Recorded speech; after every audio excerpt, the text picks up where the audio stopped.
Hello, and thank you for joining us for a recap of yesterday's primary election in Michigan. I am Jordan Hermany. I am one of MLive's 2 legislative reporters, and I am joined by Ben Orner and Simon Schuster. And the 3 of us last night were up late getting you guys the results that you need to know about various state and local races throughout Michigan. And we're here today to kind of recap what you may have missed in the early hours of Wednesday morning or late into Tuesday night.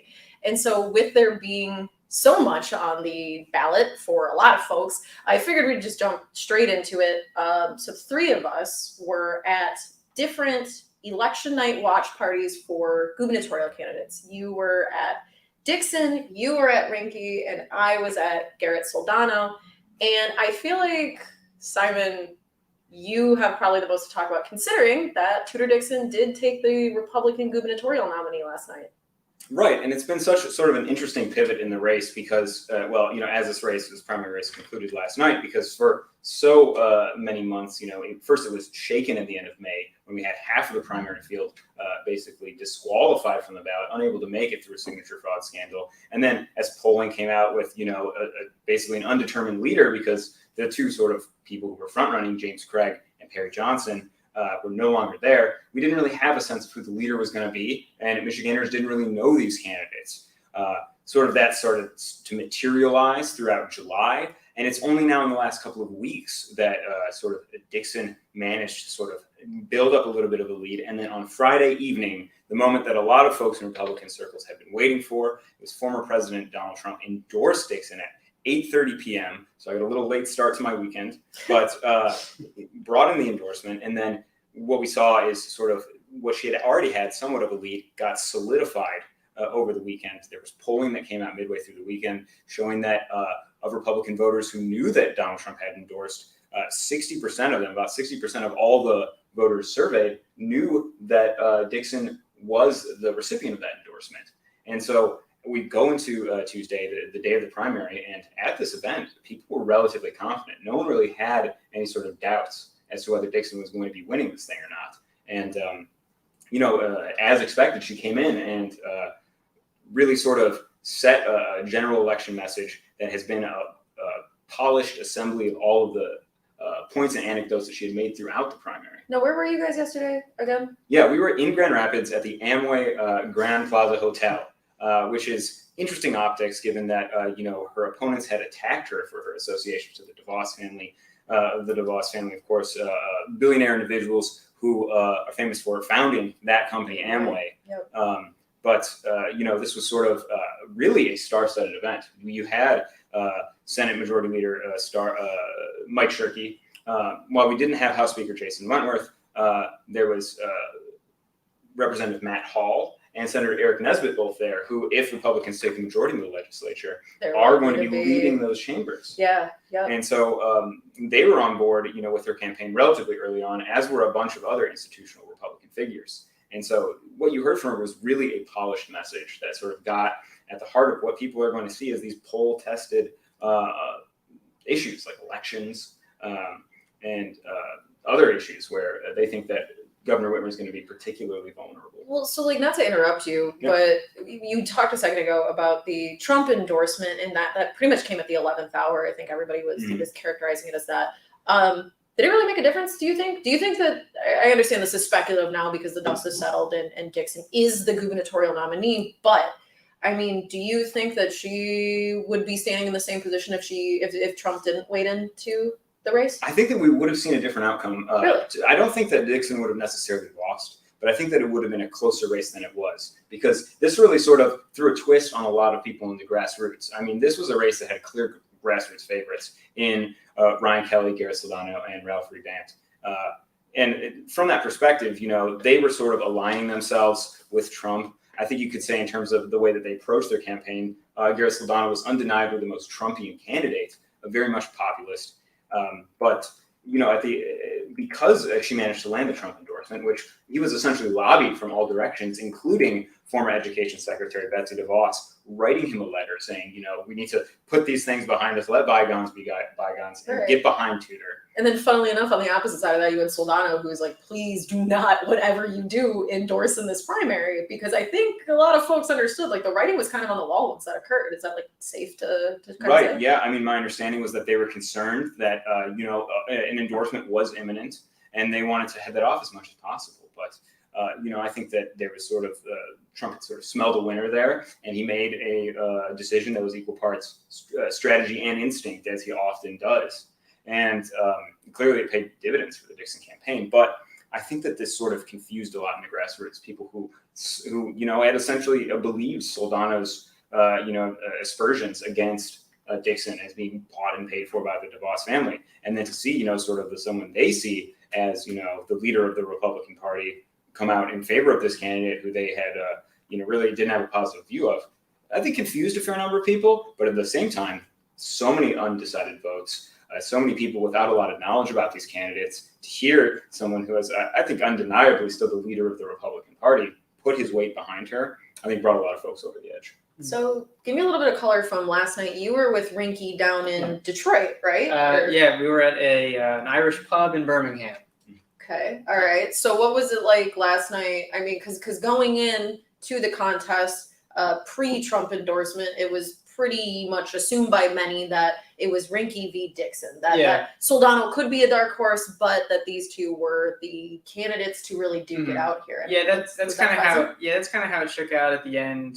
We saw in the last couple of weeks where it was pretty much Dixon and Rinky going at each other, different statements on social media, stuff like that. Ultimately, Kevin Rinky trying to keep spirits high at his watch party with Dixon was called relatively early. Yeah, pretty much the same at Soldano. Yeah, the quick moments that he talked to reporters, he didn't officially concede because, not technically every vote isn't counted yet, and we still have to go through canvassing, but he did acknowledge that Tudor Dixon, was having a heavy lead and will likely be the nominee. So wait, time, like even right now he has not like officially conceded, or I mean, because I don't want to confuse anybody who might be watching. Like nobody, save for Ryan Kelly right now, who we'll get to in a second, is saying no. Dixon is not. He hasn't. It's an odd. It's kind of semantics here. He hasn't used the word concede, but he has acknowledged that Tudor Dixon is the winner, and the party will coalesce around her.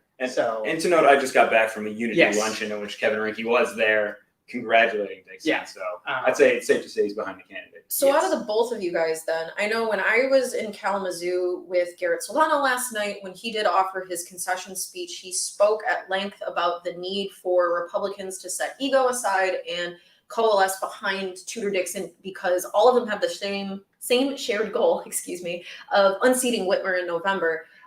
Did you get that same sense from Rinky? Is there, because explaining a little bit more, Soldano said that he wasn't going to necessarily go out and like campaign for Dixon, but he was not going to go out of his way to be like, hey, supporters, don't vote for her. I mean, are you getting that same sense from Rinky that there's an acknowledgement, yes, we need to coalesce behind Dixon for November to be a success? I think that's apparent. I think that, sort of the underlying tension within the Republican Party, almost back to 2010, hasn't never entirely dissipated. The idea that there's people in a variety of different grassroots movements who have always acted sort of as an insurgency against, the traditional power brokers and kingmakers within the Michigan Republican Party.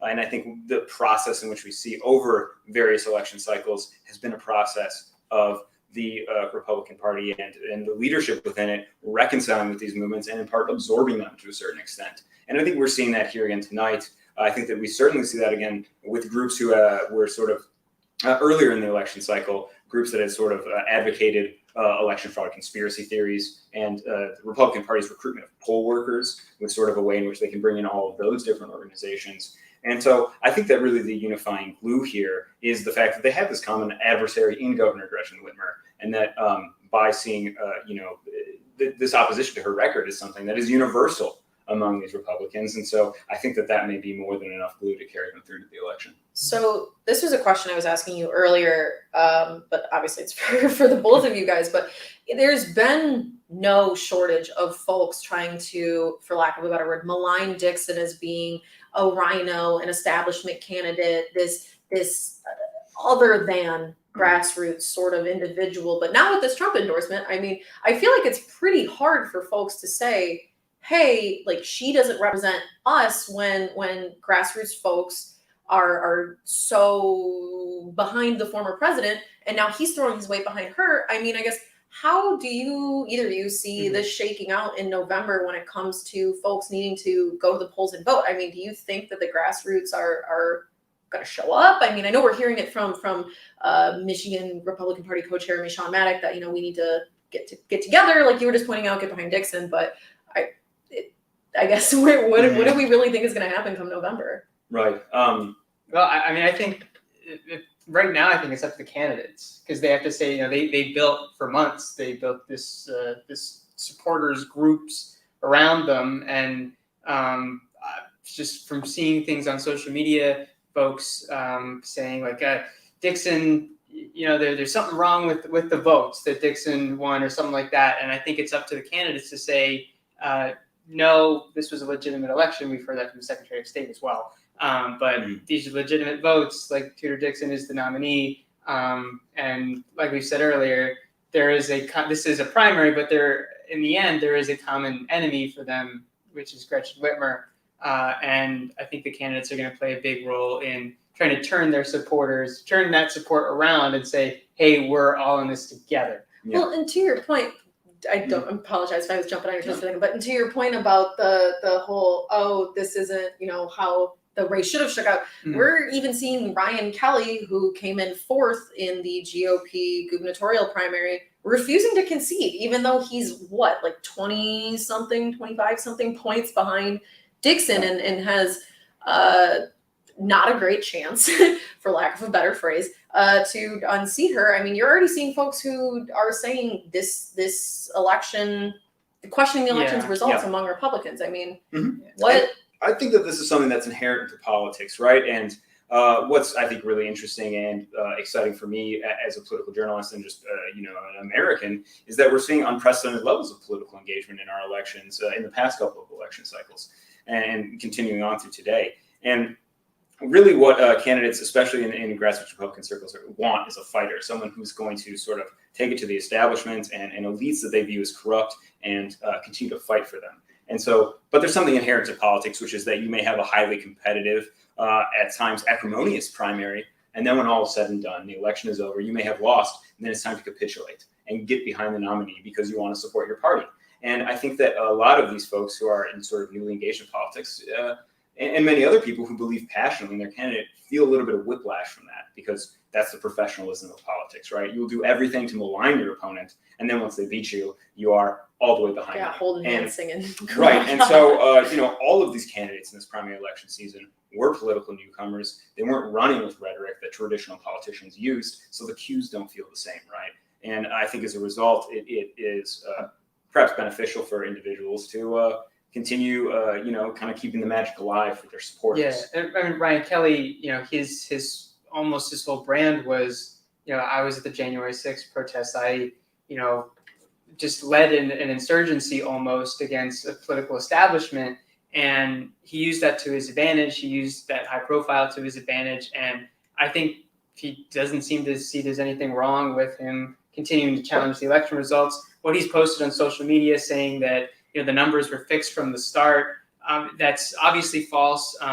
He seemed to have referenced. Can you touch on that for a second? Because what he's saying is very much rooted in an accident, really. So the claim that he seems to be referencing right now, in the reason he's not conceding, the reason he thinks that there are problems with the results is, I don't know, a couple weeks before the election, Channel 3 in Kalamazoo was testing its election reporting system with numbers fed from the Associated Press. These are false numbers. They're just used to test election systems. I've worked for multiple TV stations, and we use a similar system.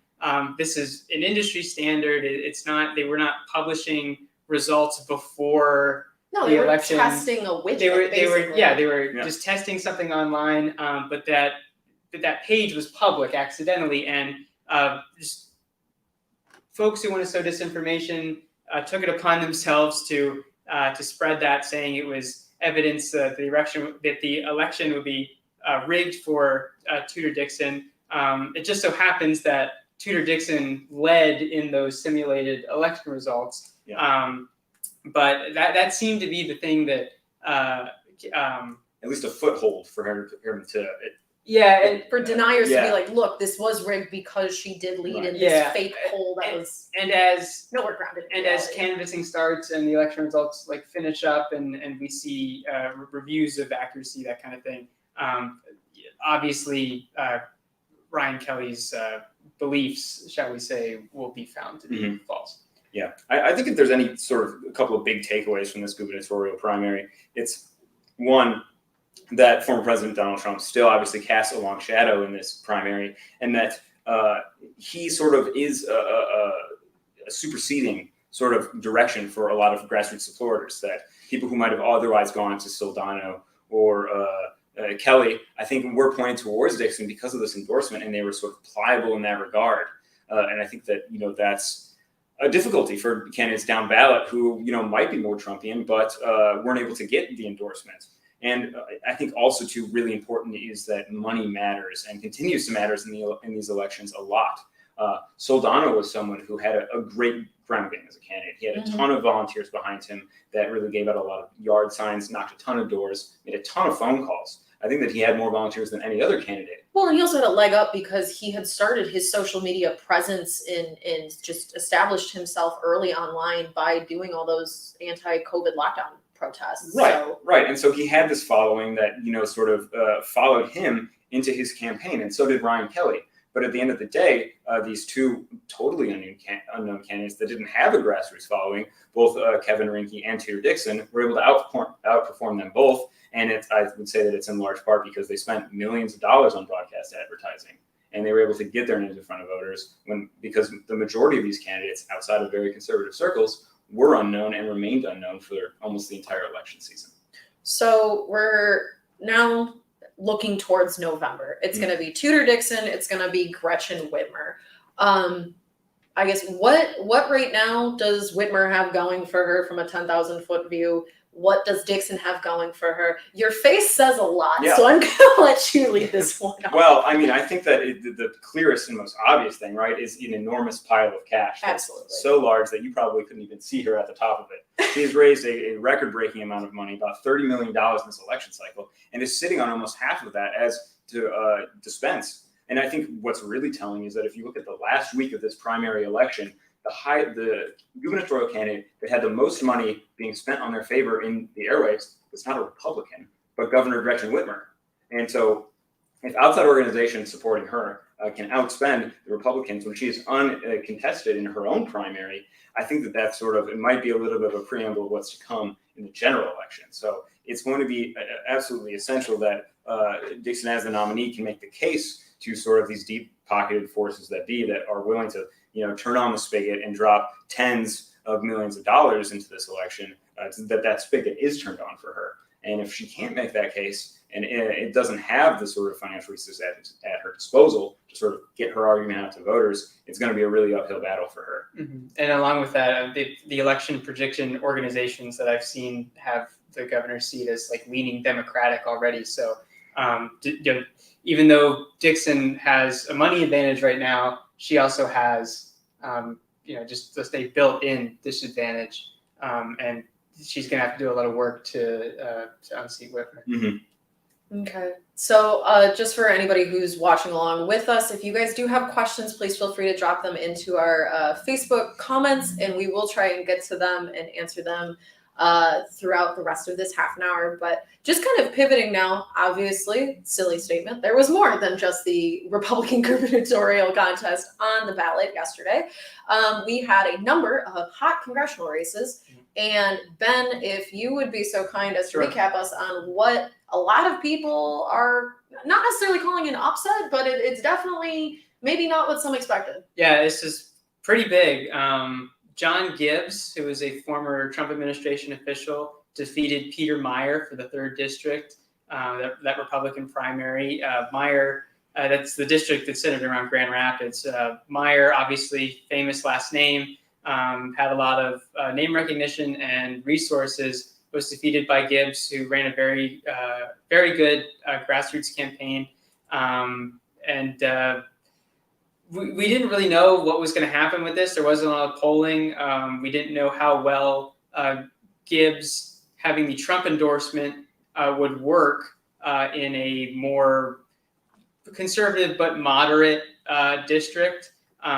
Peter Meijer famously voted to impeach Donald Trump in 2021. That was his first vote in Congress, and John Gibbs used that to his advantage. And ultimately, folks got out for Gibbs, and it was a slim victory. But John Gibbs will be the Republican nominee for the 3rd District in November. The problem is that district goes from leaning Republican by 5 or 6 points to now leading Democratic by 1 point in November. So the Trump endorsement helped Gibbs get out Republicans to vote for him, but can he get moderates and Democrats to come over? That's the big question, and it's going to be a lot harder. And I think if you look at DCCC, right, the Democratic Congressional Campaign Committee, this is the outcome that was exactly what they wanted. I was going to say, because there was a huge hubbub leading up where the DCCC spent money in favor of Gibbs to oust Meijer. Am I right?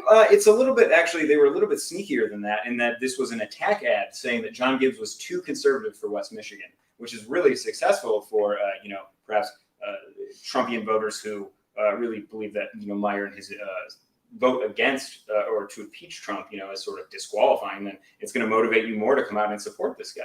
And so and even Democrats themselves were not a fan of this sort of approach, because they're not, it's certainly not a straightforward ad. You're not telling people what to think. You're telling them how you want them to feel. It's almost like a reverse psychology kind of thing. Yeah, but you're not really telling them what you want. Right. And so I think the real question is, they sort of made their bed here. They've helped determine, to some extent, if one could argue, who the opponent for Hillary Scholten will be in the 3rd in November. And but whether that is the opponent that they want or not, or I think remains to be seen. Either way, they've made the bed, and now they have to lie in it. Well, and of note, this is not Scholten's first go around in the 3rd either. I mean, she ran against Meijer in the last congressional race and lost to him by a pretty close margin. So I'm curious if then the thought here is then that Gibbs, who is too far right for the district, which we've established leans a little dumb, are they trying to go for a Hail Mary here in the sense of, hey, here's Gibbs, he's your Republican nominee, and now we're hoping that the more moderate Republicans either won't turn out or will perhaps pivot to Scholten, like how we saw with Carol Glanville and Robert Reagan in a House district in West Michigan. Totally different scenario, I will say, because of the fact of Robert Reagan's social media posts. But I mean, I'm wondering if that's really like the long haul that they're trying to play right now. And I think that's a really interesting question, because while Trump himself has raised hundreds of millions of dollars through his Save America PAC, he and the sort of traditional donor circles of the conservative wing of the Republican Party are not always aligned. And so Gibbs himself is going to have to sort of make the case that they can come in and fund him well, because Scholten has proven she can fundraise, and Meijer obviously was able to raise money as well. I think a really good indication that he was in trouble in this race was in the final days of the election, when a super PAC was erected called, I believe, Elect Principled Leadership, and the Meijer family was dumping in hundreds of thousands of dollars to run ads in his favor. Yeah. And so I think Gibbs is going to have to pivot to a certain extent to really sort of show that he can bring these institutional funders on board. So that was not the only, I don't want to call it this next one an upset, because I feel like the wind was blowing in this favor, but the Levin-Stevens race was also, that was one in addition to the gubernatorial contest on the Republican side that was called pretty early. I mean, Haley Stevens came out, around like 9:30, right? Maybe a little later. Maybe my time's just about 9 o'clock, I believe. But came out to declare victory over Andy Levin, and you were following that race pretty closely. Yeah, I'd spent time on the campaign trail with both of these candidates. And what was really interesting is how little this campaign ended up becoming about sort of the issues. This was the only incumbent congressional primary. And it really sort of became about one issue in particular, which was Andy Levin's support, or rather criticism, of Israel and that government's policies. And that's because his criticism of some of the policies of that government in the past had drawn the ire of the American-Israeli Public Affairs Committee. And they devoted, AIPAC. yes, AIPAC. and they devoted in excess of $5 million in support of Haley Stephens to have Levin, run out of office, because they really sort of made their animosity towards him pretty bare. And I think Stephens obviously ran a very aggressive and successful campaign as well. But the amount of money that she received in support because of Andy Levin's sort of drawing the ire of this organization really can't be understated here. So can you touch into, I guess, the ire of that organization? Can you explain maybe a little more what you mean? Yeah, so AIPAC is the largest pro-Israel organization in the country. And they've become increasingly strident on what positions they want their candidates they favor to take. And so they don't really tolerate any criticism of the government's actions. So Levin had declared himself a Zionist and in favor of Israel. He is himself a member of one of the most prominent Jewish political families in the country. One could argue they are almost dynastic in terms of their presence in Michigan politics. Yeah. He had a huge amount of name recognition going into this race. But because of his positions on Israel, it drew an enormous amount of financial favor towards Haley Stephens. And as a result, she, one organization called the United Democracy Project, spent close to $4 million on ads just saying positive things generally. They weren't addressing this issue, but they were just saying, here's Haley Stephens, and here's what she cares about. And so that just brings an enormous amount of value to any campaign. Taking a step back for a moment, and just as an aside, I do think it is rather weird to conceptualize that we will be following the November election in a Michigan that no longer has a Molinar or a Levin, which I believe, speaking for all of us here, I mean, that's our entire lives. There's either been a Levin or John Molinar has been in office. John Molinar chose not to run for re-election, so it's not like he was defeated yesterday, but just an interesting concept on its face. Yeah. But and on top of that, I also want to note that for the first time, I believe in more than 50 years, one of the largest majority Black cities in the nation is not going to have an African-American member of Congress representing it. I thought I read something closer to like seven decades. It's about 70. Yeah, the 13th. But so pivoting for a moment. No, you're totally fine. To the 13th House District, we really didn't get any sort of resolution on that until early this morning, though we did start to see the winds on that kind of change as well, heading closer and closer to like 8 a.m. on Wednesday. The 13th Congressional District, we had something like 9 Democratic candidates who went out for it. I know you and I both kind of worked on pre-coverage for that. So, I mean, basically going into the race, there was, correct me if I'm wrong, 3 favorite candidates effectively. Representative Sri Thanedar of Detroit, Senator Adam Mollier, also of Detroit, and Focus Hope CEO and head of the Michigan Civil Rights Commission, Portia Roberson. Those 3 had garnered either some form of the most amount of fundraising or most amount of endorsements. And it was pretty early on that it was established, I guess, that Ollier and Thanedar were the 2 to beat. When did you start to notice Thanedar kind of get ahead? It was this congressional district is really based in Detroit. So when Wayne County numbers started to really come in, and Thanedar started to take a little bit of a lead, and then the winds kind of took him from there, and it was a very close victory. You may remember Sri Thanedar from 2018, where he spent a lot of money. Spent a lot of his own money. He's a self-made millionaire. Spent a lot of his own money to run for governor. Eventually lost to Gretchen Whitmer. I was gonna say, I think he came in 3rd in that. Eventually lost to Gretchen Whitmer. And he's currently a freshman in the state legislature. But he will likely be Detroit's next congressperson because that district is about 20 or more percentage points favoring the Democrats. And he has a Republican opponent in November who is Black. Martell Bivings. Sri Thanedar is Indian American, but considering the Democratic swing, he's projected to win. Rashid Tlaib is projected to win in the 12th district. For the first time in 70 years, it is very likely that Detroit, a very large Black majority city, will not have a Black person in Congress for them. But that's not to say that Michigan itself might not have Black congressional representation, because we saw John James in the 10th, correct? Okay. With the new districts, I'm still continuing to try and get my brain wrapped around things. So John James did go out and secure handedly a victory in the 10th Republican primary. He's going to go on to face off against retired Judge Carl Marlinga.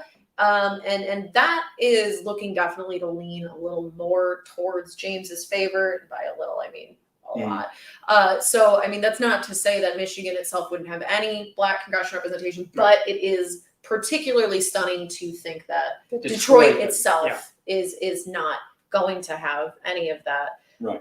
But I guess just kind of wrapping things up here, in terms of the election itself, Ben, I know that you spent a decent amount of time down in Detroit last night. You attended some press conferences that Secretary of State Jocelyn Benson held. You were at the TCF Center for a little bit. I was wondering if you could just give us sort of like a bird's eye view of how the election itself went last night. Yeah, it was a pretty smooth election. There were scattered problems around the state, just a handful, but nothing systemic. There, just to name a few things, there was a small village in St. Joseph County that sent out 50 to 100 ballots without absentee ballots without people asking for them. There was, but that was rectified and it was fine. There's a Detroit suburb called Inkster where poll workers were without voter registration lists for a short while, but that was reconciled as well. I'd say the biggest problem was in Wayne County and some others. Yeah, Grand Traverse was one. Wasn't it a decent number of counties? I thought that it was something like 63. 63 that may have been affected, Gotcha. but Gotcha. Ones that we know for sure were impacted. So when the machines that send precinct results to a hub, so they can be officially in the system, those rely on cell phone service, like a cell phone modem, to talk to the other machines, and they're connected to AT&T, and they're on 3G. And AT&T discontinued 3G in March of this year. Yes. And so some of those were pretty much rendered moot. So the election workers had to get cards from those computers and travel them over and and physically insert them into the counting machine. But that was not that only a short delay. Wayne County's full results came in this morning. We basically at this point in the day, 3:00 Wednesday, August 3, have wrapped with vote tabulating. We effectively know the results of 99% of the races in Michigan, or if not, we're going to very, very shortly. But it was something like there was 1.1 million absentee ballots returned out of 1.3 million requested. Yeah, something like that. And I think we're over 2.1 or 2.2 million people who have voted, which is very good. And beat the turnout from 2018. I was going to say, how does that compare? Because I figure we're slightly over that amount now. Okay. And so, I think that this shows that Michigan's election infrastructure is getting better at handling large numbers of absentee ballots. And it's probably a hopeful sign in terms of, not for us at least, not having to hopefully stay up too late on election night in November, in terms of the ability of our election workers to count absentee ballots relatively quickly. I was going to say, I'm going to knock on wood before asking this last question.